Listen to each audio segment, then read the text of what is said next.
Thyroid hormone ತುಂಬಾನೇ fluctuate ಆಗ್ತಿದೆ. ಒಂದೇ ತಿಂಗಳಲ್ಲಿ ನಾರ್ಮಲ್ ಮಾಡ್ಕೋಬೇಕು ಅಂದರೆ ಈ ಒಂದು ಲಡ್ಡುನ ಪ್ರತಿದಿನ ತಗೋತಾ ಬರಬೇಕು. ಬೆಳಗ್ಗೆ ಅಥವಾ ಸಂಜೆ ನಿಮ್ಮ ಥೈರಾಯ್ಡ್ ಲೆವೆಲ್ನ ಬೂಸ್ಟ್ ಮಾಡ್ಕೊಳ್ಳೋದಕ್ಕೆ ಬೇಕಾಗಿರುವಂತಹ ಸೆಲೆನಿಯಂ ರಿಚ್ ಆಗಿರುವಂತಹ ಬ್ರೆಜಿಲ್ ನಟ್ ಮತ್ತು ಸೂರ್ಯಕಾಂತಿ ಬೀಜ. ಬ್ರೆಜಿಲ್ ನಟ್ ನಿಮ್ಮ ಥೈರಾಯ್ಡ್ ಗ್ಲ್ಯಾಂಡ್ನ ಪ್ರೊಟೆಕ್ಟ್ ಮಾಡುತ್ತೆ. ಸೂರ್ಯಕಾಂತಿ ಬೀಜದಿಂದ ವೈಟಮಿನ್ ಇ ಸಿಗುತ್ತೆ. ಹಾರ್ಮೋನ್ಸ್ನ ಕೂಡ ನಾರ್ಮಲ್ ಆಗಿ ಇಡುತ್ತೆ. ಪ್ರೆಗ್ನೆನ್ಸಿ ಟೈಮಲ್ಲಿ ಕೂಡ ತುಂಬಾ ಹಾರ್ಮೋನ್ ಫ್ಲಕ್ಚುಯೇಷನ್ ಆಗ್ತಾನೆ ಇರುತ್ತೆ. ಎಷ್ಟು ಪ್ರೆಗ್ನೆನ್ಸಿ ಟೈಮಲ್ಲಂತೂ ತುಂಬ ಜನ ಕ್ಲೈಂಟ್ಸ್ ಬರ್ತಾರೆ, ನನ್ನ ಡೋಸೇಜ್ನ ಜಾಸ್ತಿ ಮಾಡಿದ್ದಾರೆ ಅಂತ ಹೇಳ್ತಾರೆ.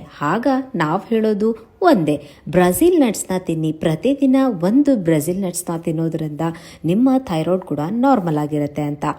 ಯಾರಿಗೆಲ್ಲ ಥೈರಾಯ್ಡ್ ಹಾರ್ಮೋನ್ ತುಂಬಾ ಫ್ಲಕ್ಚುಯೇಷನ್ ಆಗ್ತದೆ ಅಂದರೆ ಅವರು ಪ್ರತಿದಿನ ಒಂದೊಂದು ಬ್ರೆಜಿಲ್ ನಟ್ಸ್ನ ತಿನ್ನೋದು ಒಳ್ಳೆಯದು. ಇಲ್ಲ ಅಂದರೆ ಈ ಥರ ನೀವು ಲಡ್ಡು ಥರ ಮಾಡ್ಕೊಂಡು ತಿನ್ಬೋದು.